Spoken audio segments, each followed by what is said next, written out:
ഇന്നല്ലാഹ തയ്യിബുൻ യുഹിബ്ബുത് തീബ ഇന്നല്ലാഹ നളീഫുൻ യുഹിബ്ബുൻ നളാഫ.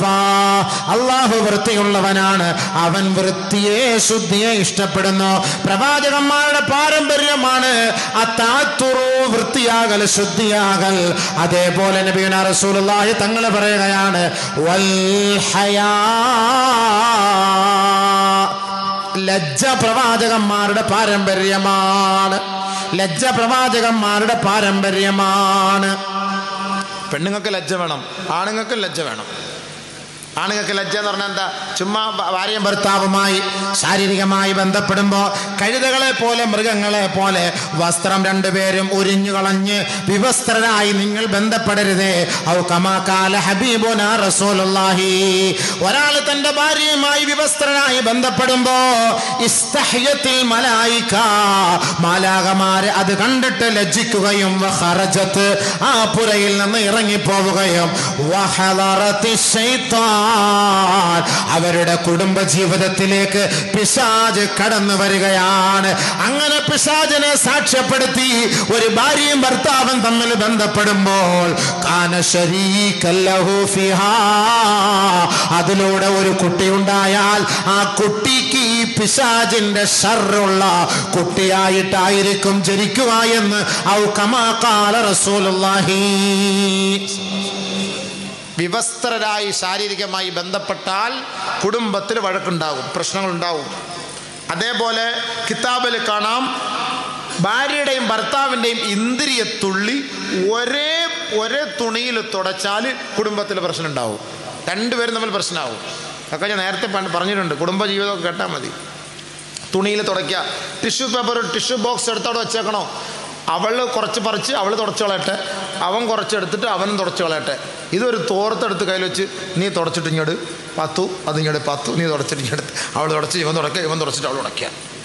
പ്രശ്നം ഉണ്ടാവും. കിതാബിൽ കാണുന്ന കാര്യങ്ങളാണ്. രണ്ടുപേരും തമ്മിലുള്ള കുടുംബ പ്രശ്നങ്ങൾ ഉണ്ടാകും, ഉറപ്പാണത്. സന്തോഷം ഉണ്ടാവില്ല. അതുകൊണ്ട് അത് നിങ്ങൾ ശ്രദ്ധിക്കണം, അത് നിങ്ങൾ ഒഴിവാക്കണേ. ഒരുപാട് അദബുകളുണ്ട്. നമ്മളിതൊക്കെ പഠിക്കണ്ടേ?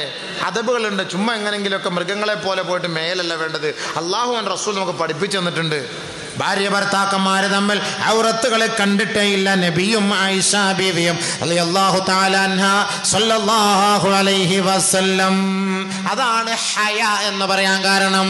അൽ ഹയാഉ ശുഅബത്തുൻ മിനൽ ഈമാൻ. ഹയാ എന്ന് പറഞ്ഞാൽ ലജ്ജ ഈമാനിന്റെ ഭാഗമാണ്. ലജ്ജയില്ലാത്ത പെണ്ണ് ഈമാനില്ലാത്തവളാണ്. ലജ്ജയില്ലാത്ത പുരുഷൻ ഈമാനില്ലാത്ത പുരുഷനാണ്. ഭർത്താവിന്റെ മുന്നിൽ നീ നിന്നാലും പെണ്ണെ ലജ്ജയോടെ നിൽക്കണേ. ഭാര്യയുടെ മുന്നിൽ നീ പോയി നിന്നാൽ ലജ്ജയോടെ നിൽക്കണേ. അത് ഈമാനിന്റെ ഭാഗമാണ്, പ്രവാചകന്മാരുടെ പാരമ്പര്യമാണ്. നബിയുനാ ശഫീഉനാ റസൂലുള്ളാഹി ഹയാ വേണം. നമ്മുടെ ചില പെണ്ണുങ്ങന്മാർക്കൊക്കെ ഉണ്ട് ഇപ്പോഴും തൻ്റെ ഭർത്താവിൻ്റെ മുന്നിൽ വസ്ത്രം തുറന്നു മാറ്റാത്ത പെണ്ണുങ്ങളുണ്ട്. തുറക്കണമെങ്കിൽ ലൈറ്റ് അണയ്ക്കാൻ പറയും പൂർണ്ണമായിട്ട്. ഇല്ല, ഞാനൊന്ന് കാണട്ടോ, ഞാൻ എൻ്റെ ഭർത്താവല്ല, നടക്കൂല സംഭവം എന്ന് പറയും. ഹയാ. പിന്നെ അത് അനുവദനീയമല്ലേ ഉസ്താദ്? അത് വിഷയം വേറെ.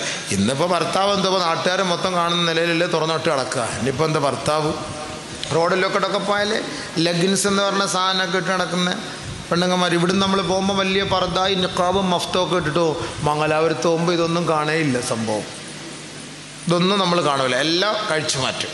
ഇപ്പം ആ കോലത്തിലാണ്. അത് ഖിയാമത്തിന് അടയാളം. അള്ളാഹു ആ തരത്തിലെ പെണ്ണുങ്ങളിൽ നിന്ന് അള്ളാഹു നമ്മളെ കാത്തിരക്ഷിക്കട്ടെ.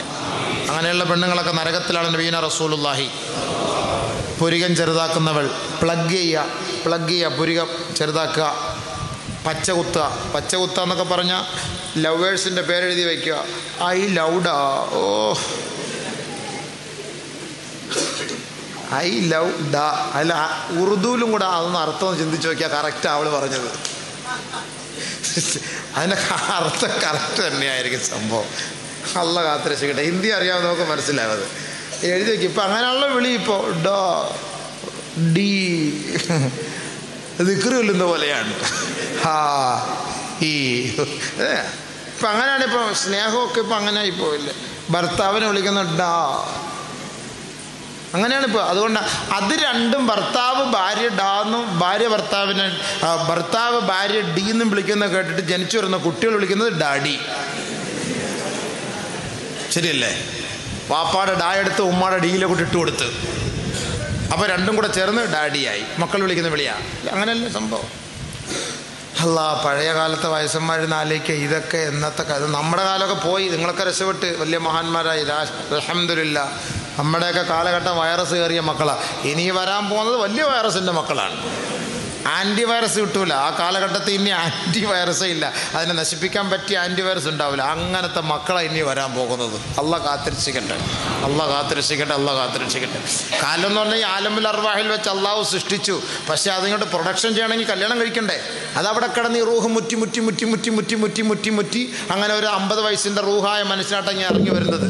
അപ്പോൾ എന്താക്കി? ഇവൻ്റെ നാവിൽ നിന്ന് വരുന്നതൊക്കെ ആവശ്യമില്ലാത്ത വാക്കുകളാണ്. ഇന്ന് കൊച്ചു കുട്ടികളെയൊക്കെ നിർത്തിയിട്ട് എന്തെങ്കിലും ചെയ്യാൻ പറ്റുമോ? എന്തെങ്കിലും പറയാൻ പറ്റുമോ? കാണിക്കാൻ പറ്റുമോ?